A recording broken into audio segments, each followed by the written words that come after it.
crazy. So I got confirmed as a registered voter in New York, and I got really excited. So I wrote on my blog on Tumblr that my voter registration went through for New York, and 4 days later I noticed that all these notes have compiled on that one post, and when I looked closer I saw that the Barack Obama campaign Tumblr, which is just Barack Obama, had reblogged it. Obama coming into this campaign had millions of more followers than Romney. He started his social media initiative back in 2008.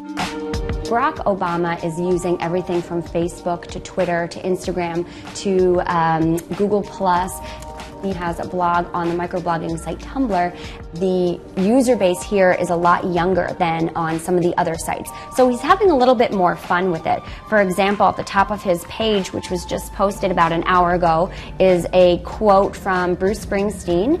His team is kind of scouring the internet to see what's popping up that mentions him and kind of reflects the voice of the campaign.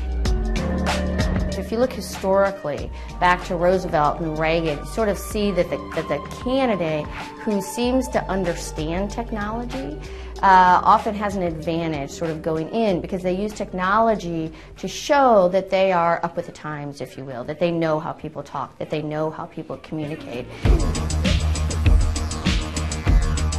Romney's definitely excelled on Twitter. When news is breaking, they're watching this the same way reporters are, and they're injecting themselves into the conversation and sort of rallying the base that's on Twitter, and they understand that that's where reporters are talking and that's where the narrative or conversation is getting set. I think on Facebook he's maybe seen a lot more engagement per person, but he's notoriously bad at Tumblr.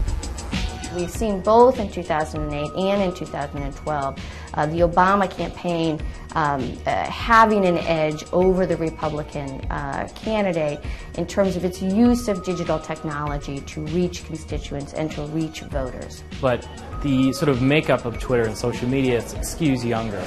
We track basically every poll that's out there and we average them together. And if you look at the demography of the two political parties, obviously if you're older in America, you tend to be a little bit more conservative and possibly vote Republican. If you're younger, you tend to be a little bit more on the Democratic side. That necessarily sort of works out. The Obama campaign is likely to sort of get more retweets and more mentions on Twitter. Neither campaign is really taking full advantage of the social media element of social media, if you will. There's very little retweeting, for example, of a citizen's post or a citizen's comment. Like I said, seeing it reblogged by the campaign Tumblr was so unexpected, made me feel like what was going on with me actually didn't matter.